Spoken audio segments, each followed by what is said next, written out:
Greetings metalheads and welcome to No Nonsense Metal Reviews. I'm George and today I'm back with a bit of a interesting, slightly different review. Almost like a part 2, if you like, to the top 15 albums of 2023 that I did recently. And thank you to everyone who watched that.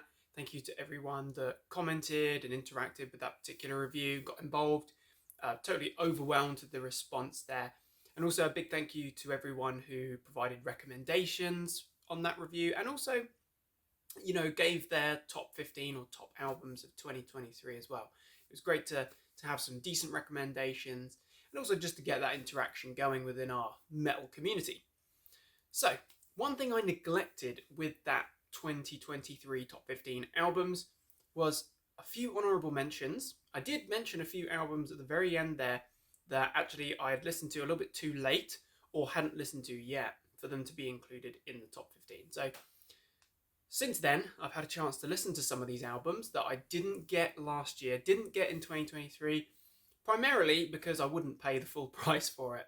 I'm a little bit cheap. But actually, when you're a collector and, in the modern world that we live in, you do have to be mindful of the cost because you don't really want to be paying above the odds.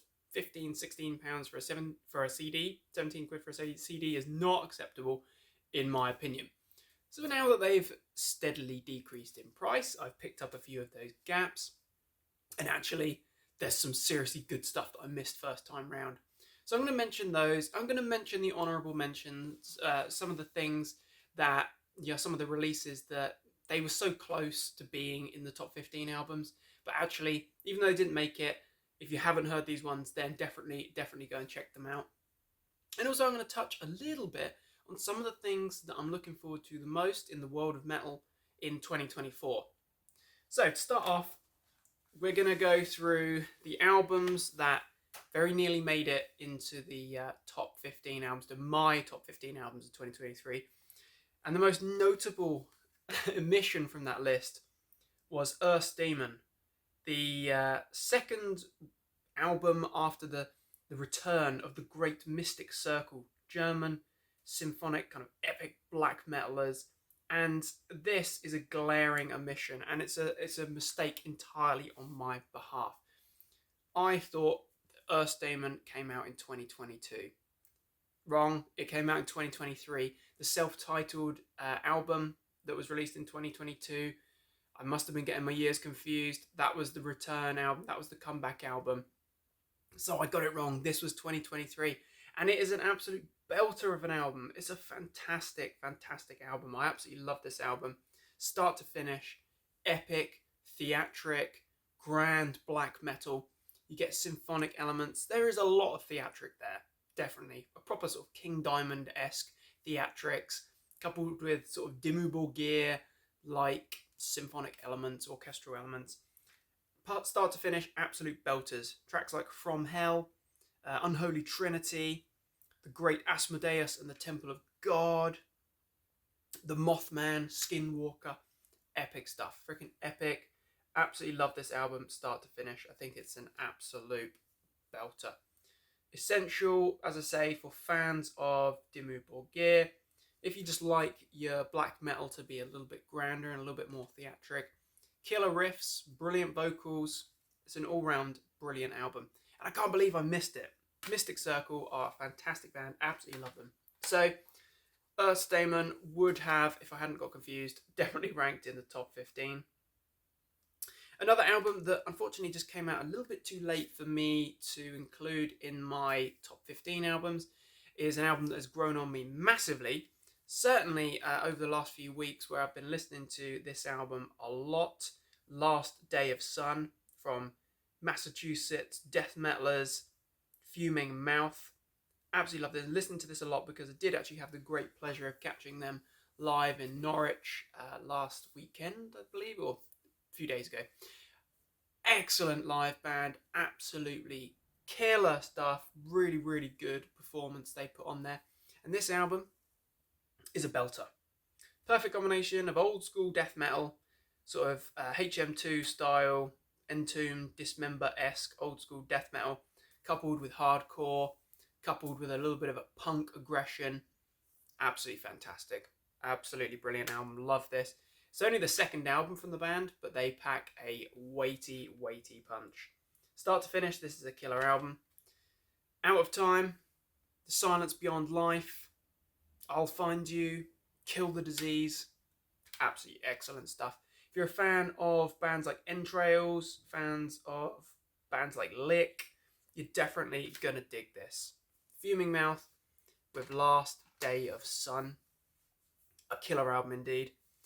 Another particularly brutal death metal album that we had out at the tail end of 2023 was Fetal Juice with Grotesque, and it is a Grotesque album. These UK death metalers are formidable, absolutely brilliant. I think this is their third full-length album, and it's brilliant. It's right up there with your kind of grotesque Cannibal Corpse style death metal, where it's just massive, thick, fat riffs. You're absolutely being bludgeoned by this awesome, awesome onslaught of the grotesque death metal that we all know and love.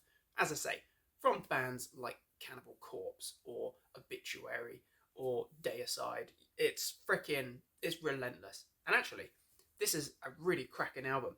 A band that clearly don't take themselves too seriously. They produce some excellent songs here, fantastic riffs, superb vocals, the drumming is relentless.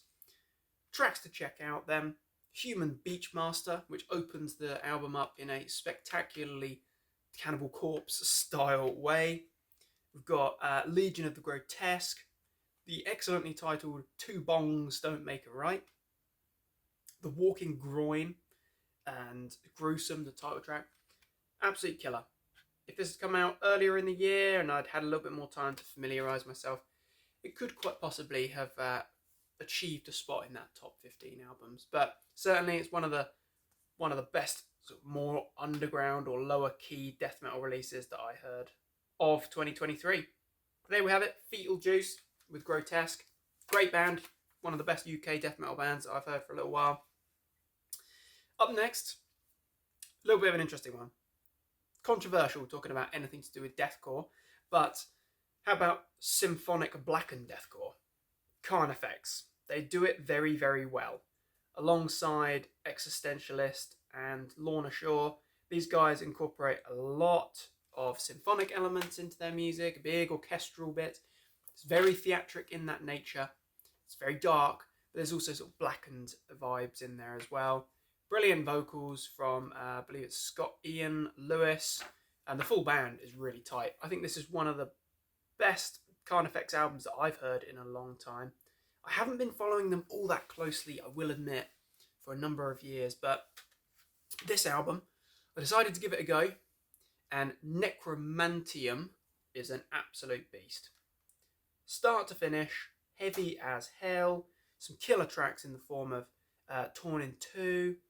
Title track Necromantium is fantastic. Crowned in Everblack, the tribute to Trevor, the late great Trevor of the Black Dahlia Murder. It's brilliant. Architect of Misanthropy. Heaven and Hell All at Once. It's a killer album. It really is. And it very nearly did find a spot in the top 15 albums. Unfortunately, there was just too many good releases last year. But definitely essential for fans of Lorna Shore, of Suicide Silence. If you like your old school deathcore, then you might be a little bit disappointed actually, because it's not just continuous breakdown. There's more intricate elements. There's big symphonic theatric elements to it. There's a lot more to it than just wave after wave of breakdown. So it's a little bit more mature. But Necromantium, as I say, is one of the best Carnifex albums that I've heard for quite some time. A true beast of an album. Let's check it out. Keeping along the lines of absolute beasts of an album, Goliath. An absolute monster of an album, in fact. So, Cataclysm, Canadian melodic death metalers, a lot of albums in their catalogue. They have a whole lot of material in their back catalogue. And actually, Goliath is easily one of the strongest of the recent run. They've had quite a good succession of releases recently. Can't quite recall the last one. It was Unconquered. Didn't quite do it for me in the way that some of the albums, Waiting for the End to Come, for example, did, or Prevail. there were some really, really, really strong albums there. Bludgeoning, heavy, death metal, full of great musicianship, full of great vocals. This is a return to absolute form, in my opinion. Very nearly have found itself a spot in the top albums. Dark Wings of Deception, brilliant. Die as a King, Bringer of Vengeance is an absolute mosh inducer. Combustion is an explosion of riffs. Heroes to Villains, Gravestones and Coffins, absolutely brilliant. Love it. I love Cataclysm, I will admit. I think they're a fantastic band, really underrated in the sort of melodic death metal world, but they are easily up there with the other big names of the melodic scene, in my opinion. Bands like Arch Enemy, bands like In Flames, these guys are way better than that. Absolutely. And having said that, I do love Arch Enemy and In Flames, but I do think that certainly Goliath, in comparison to Foregone, which we had from In Flames in 2023, is definitely the weightier pick. Very nearly in the top 15, but just not quite. And lastly, I couldn't quite justify including this album. I really wanted to because it's such an exceptional release.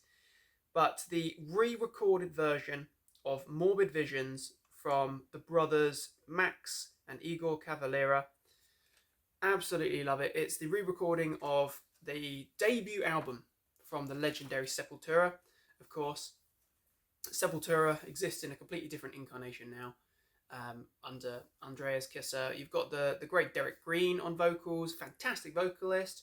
You've got great musicians in the band, and I do love the more recent albums, or the Derek Green era albums from Sepultura. Won't lie, I'm a big fan of those, but there's such magic and energy in the early Max Cavalera and Igor Cavalera years of Sepultura rather. Absolutely love this re-recording when you've got Max and Igor alongside Igor Cavalera, as in drummer.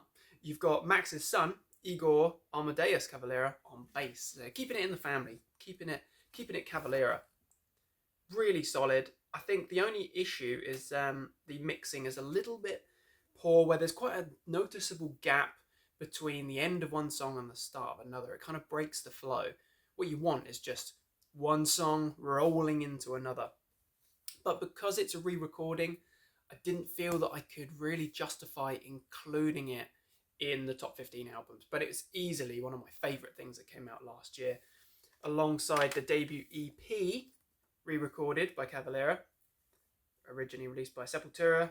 Bestial Devastation, absolute monster, contains some truly exceptional classic Sepultura material. But this particular beast boasts tracks such as Morbid Visions, Mayhem, the legendary Troops of Doom, more on that in a moment, Crucifixion, Show Me the Wrath, Empire of the Damned, absolutely fantastic. Max Cavalera and the Igors on top form, just belting out that classic death thrash Sepultura material. Absolutely love it. And of course, we've got the other kind of band in the mix as well. We've got Troops of Doom featuring the original Cavalera guitarist, Sepultura guitarist rather. Absolutely brilliant. Their debut album came out 2022, I believe. Antichrist Reborn, solid. So you've got Cavalera, Sepultura, and Troops of Doom all paying homage to the classic Sepultura material. Check it out. Absolutely freaking awesome. So that is a very, very, very brief rundown of the kind of honourable mentions, the albums that very, very nearly entered my top 15 albums, or also are just noteworthy. They're bands and albums that definitely deserve that kind of attention.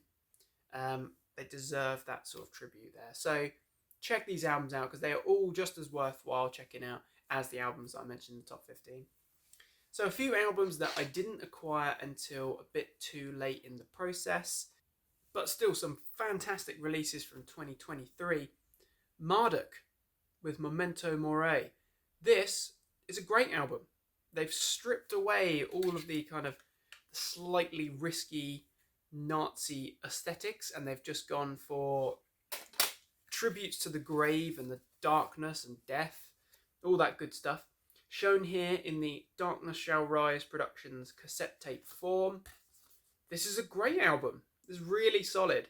It's aggressive, seriously heavy, fast-paced, brutal black metal. Definitely more aggressive than the average. It's right up there with bands like Dark Funeral, for example, where they are right on the extreme end of black metal. It's an absolute force to behold. Brilliant start to finish. Some really cracking tracks there. One of the best Marduk albums for a little while, in my opinion. I've been really enjoying it. But I think Marduk are just one of those bands where they really do kind of, they hit the mark every time. They're just so freaking good. So Memento Mori, way too expensive on CD. It's about £15-16 even still. But pick this up from Darkness Shall Rise for about €8. So that's much more like it. Up next, an album that I only bought earlier on this year, so around New Year.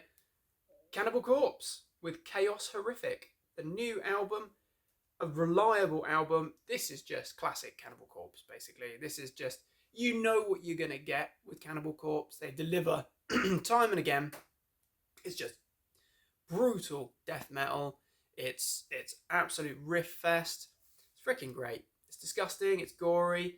Although it's relatively tame, I will say, compared to obviously the really outrageous earlier albums such as Tomb of the Mutilated, with some of those legendary tracks. But following along with the lines of the previous albums, you know, Red Before Black and Skeletal Domain, it's pretty tame. It is reasonably tame, actually. Still pummeling death metal, still absolute blitz speed. George Fisher, Corpse Grinder Fisher, his iconic vocals still on top form. The full band delivering an absolute merciless assault. It's freaking great. It's about 37 minutes in total, and it is punishing. Love it. It probably would have ranked in the top 15 albums of 2023 had I actually acquired it earlier, but it's still definitely worth picking up. If you want some reliable old school death metal, seriously brutal stuff, then you want to check out Chaos Horrific. Another one, an interesting one in fact, Make Them Beg for Death from US death metalers Dying Fetus. This is a really interesting release. It's freaking heavy, but it's not as heavy as some of the older Dying Fetus albums that I seem to remember. I haven't been following Dying Fetus closely for a long time. I think the last album of theirs that I really got into was Reign Supreme, and that was a great album. But I seem to remember them being a little bit more out there and extreme. Not to say that this isn't extreme and brutal, but it sounds good. It sounds a little bit more complex, perhaps. I don't know. Maybe that's just me. But it's a freaking great album. Definitely going to satisfy the needs of sort of fans of Suffocation or Cryptopsy. Some great riffing in there. Fast sections, brutal bludgeoning sections. It's heavy. It's definitely an album to check out. Full of pretty brutal numbers, I must say. Such as Enlightened Through Agony, Feast of Ashes, Throw Them in the Van, Undulating Carnage.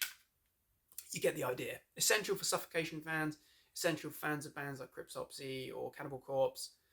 Brutal stuff. Brutal stuff indeed. So Make Them Beg for Death. May not have made it into my top albums, but it's definitely one to check out. One that absolutely, and the final sort of album from last year that absolutely would have made it into my top 15 is Cattle Decapitation's latest offering, Terrorsight. Now this album is an absolute stunner. This is fantastic. Again, I haven't been following Cattle Decapitation closely for quite a few years actually. The last album that I got from them as a new release was Monolith of Inhumanity. But after some strong recommendations in the comments, and also strong recommendations from a friend of mine who is an avid fan of Cattle Decapitation, I decided to give it a go, and I have been blown away by this album. Start to finish, the complexity of it, the sheer heaviness, but also the beauty of the album as well. Take tracks like Terrasitic Adaptation, We Eat Our Young. You know, I love these sort of massive chorus sections. Even though it's pummeling, grinding death metal, you still got sing-along choruses. It's amazing. Scourge of the Offspring, what a number. The Storm Upstairs, and The World Will Go On Without You is one of my favourite moments from this. Absolute stunner. Dead End Residence, and the epic, grand closing track, Just Another Body. Absolutely stunning. Amazing vocals, aggressive and cleaner. Amazing musicianship across the board. This is freaking awesome. Absolutely awesome. Love it. I need to listen to it more and more. I've listened to it probably about 4 or 5 times now, and I'm loving it. It's so memorable, even from the first listen. It's really memorable stuff, and it absolutely packs a serious, serious punch. So, Terrasite, check out Terrasite, check out Cattle Decap. I'm certainly going to sort of scale back and work backwards through their catalogue, because clearly I need to get a little bit more acquainted with their stuff. So, a couple of things I'm going to mention. So, I've talked about some of the albums that nearly made it, some of the albums I picked up later, but some of the albums that I'm looking forward to the most coming up in 2024. We've got a lot of stuff. We've just had this absolute gem come out, Hellfire and Damnation from the legendary Saxon, and I am absolutely loving that. Elsewhere in January, I believe, we've got the next instalment from the Infernal Sea. UK black metalers, absolutely thrilled that they've got a new album coming out. The singles sound amazing. Really digging that. I've pre-ordered a tape and a CD copy and a t-shirt, so I'm really, really looking forward to that one. From US kind of groove thrashers, we've got the next comeback album from Ex-Hoarder. Really looking forward to that. There's other rumoured albums to be coming out as well, such as, are we going to finally get the new instalment from Triptychon, Tom G. Warrior's Triptychon? Are we going to get a new Venom album from Kronos' incarnation of the legendary Venom? Other rumblings in the underground include maybe finally we're going to hear King Diamond's new album, or even maybe some new Merciful Fate. It's rumoured to be. But there's other sort of confirmed albums. Very excited that in May we've got a new album coming from Rotting Christ, Greek black metalers. Absolutely thrilled that they've got a new album coming out. We're from Greek thrashers. We've got Suicidal Angels' new album. Elsewhere, we've got a new album coming out from symphonic Finnish metalers, Nightwish. That's rumoured to be in the kind of the final stages. So they're going to be giving us their follow-up to Human 2 Nature. Other confirmed albums, well, certainly it's quite far along the pipeline from the sounds of it. We've got a new album, potentially, from Dimmu Borgir, from the symphonic legends Dimmu Borgir. Another instalment, third album in 3 years from the legendary Mystic Circle. Definitely going to be paying attention to that one. Elsewhere, we've got a confirmed album from Necrophobic. Again, Swedish black and death metalers. Very much looking forward to that as well. So just across the board, 2024 is shaping up to be a very good year. Album release-wise, with tons of stunners heading our way. There's already been some great tours announced right across the globe. Certainly here in the UK, we've just had Fuming Mouth and Celestial Sanctuary.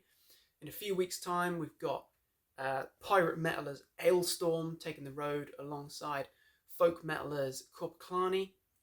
We've also got Conan, doom metalers taking the road with Wallowing. We've got the big arena dates from Judas Priest, Saxon and Uriah Heep. We've got a great lineup forming for Incineration Fest, headlined by Amorphis, with bands like Belphegor and Carpathian Forest.